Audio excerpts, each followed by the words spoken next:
If lately you've been tired, uninspired, or just going through the motions, this one is for you. In episode 1, we took an honest look at what's draining you and what you could improve in your day-to-day thanks to the Wheel of Life. If you haven't done your life audit yet, I will put up the video link right here because it is essential to acknowledge and understand why you've been feeling stuck. Today we're shifting gears. This is episode 2 of Finding Your Spark, the cozy, introspective part of becoming her. We're not fixing, not yet at least, we're going to focus on refueling first. We're going to rebuild your energy from the inside out with simple rituals for your body, your mind, and your soul. The kind that make you actually want to show up for your life again. If you're new here, welcome. You've stepped foot into Becoming Her, which is a 4-month journey of self-discovery, reinvention, and building the life you cannot stop dreaming about. Becoming Her is my brand new series, and it is way more than just a winter art glow up. It is a full life reinvention.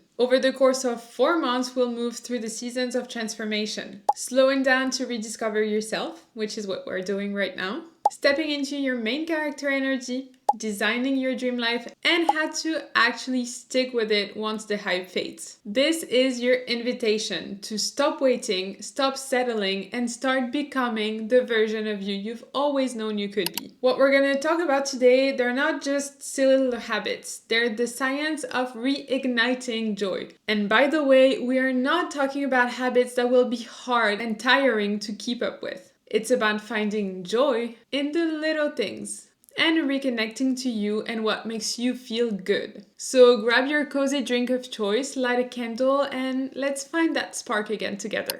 Okay, we're gonna start with the body because physical energy is the foundation of mental clarity. Here's what happens. When you move your body, your brain releases dopamine and serotonin. These are the same chemicals that make you feel motivated, creative, and grounded. You are literally changing your biochemistry when you're active. But this isn't necessarily about working out or going to the gym. It's just about moving energy. It can be going for a slow walk with a podcast or a cozy vibe playlist. It can be stretching while your coffee brews. It can be dancing like a showgirl while cleaning your apartment. Or even just to walk to do errands instead of just scrolling. Small daily movements cue your nervous system. You're basically saying, I'm alive, I'm safe, and I can create again. Now let's talk still about body, but a little bit about nourishment. I'm sorry to say, I am, but you cannot find your spark on caffeines and vibes alone. Your brain needs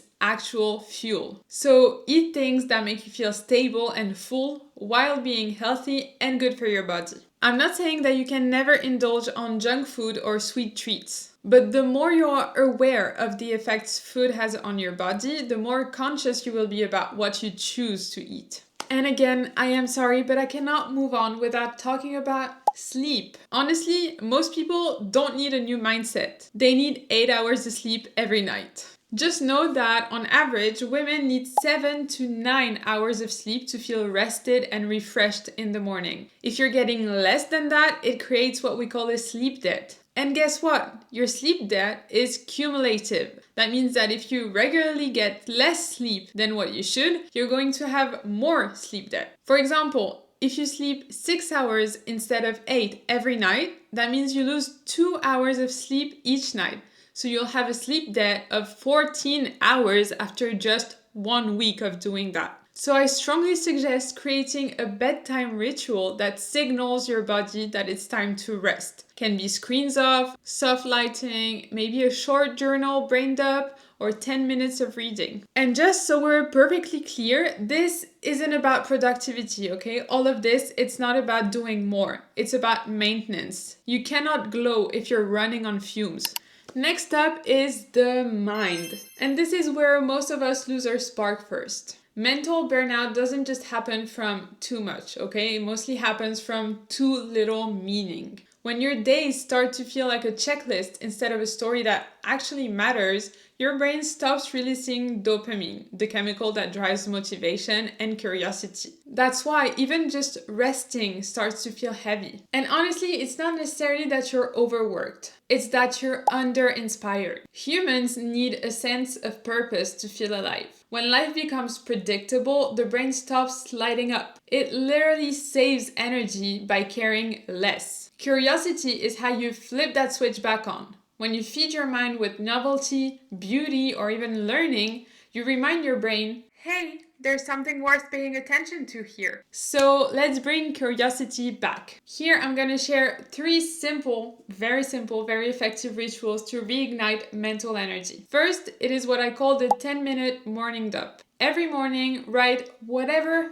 can be tasks, feelings, random thoughts, dreams, etc. It doesn't matter. Just write for 10 minutes. Doing that clears mental space so your creativity can breathe. Also, it is a great way to always have content ideas if you're a content creator or an entrepreneur, and also to be more confident when you share those ideas. Second thing to do is the input audit. What you consume shapes how you feel. So I would suggest you to unfollow accounts that drain you. Curate your digital environment like you would for your home. And last but not least, learn something tiny every day. Read 5 pages. Watch a documentary clip. Try a language app. Listen to a podcast. Whatever you do.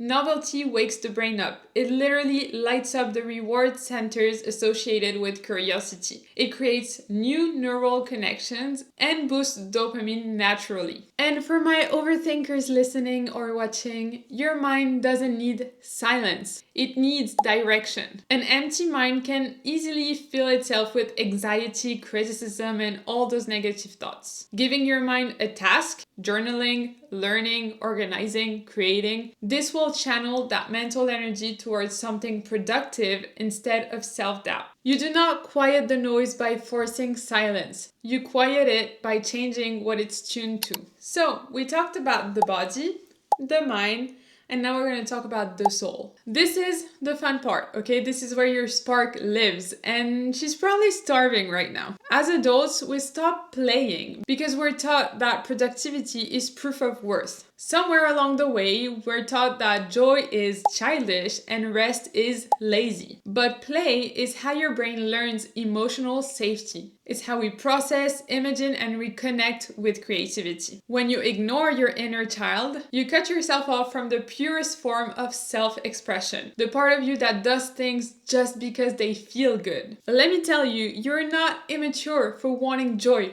Okay, you're healing something that got muted along the way. Reconnecting with that part isn't regression, it's repair. Your inner child still remembers what joy feels like. She just needs a little permission slip to come out again. So this week, your homework is simple. Make something for no reason. And if you don't know what to do or what to make, let your inner child pick what fun activity you're gonna be doing. Bake something, paint badly, fill a few coloring book pages, create a mood board, decorate your space, dress up, even if you're not leaving your house. Just give your inner child space to breathe. And that's where your confidence and your creativity regenerate. And by the way, activities that involve tactile creativity, cooking, painting, crafting, when you do something with your hands, they increase alpha brain waves, which calm anxiety and boost idea flow. So yes, your silly little hobbies are literally therapy.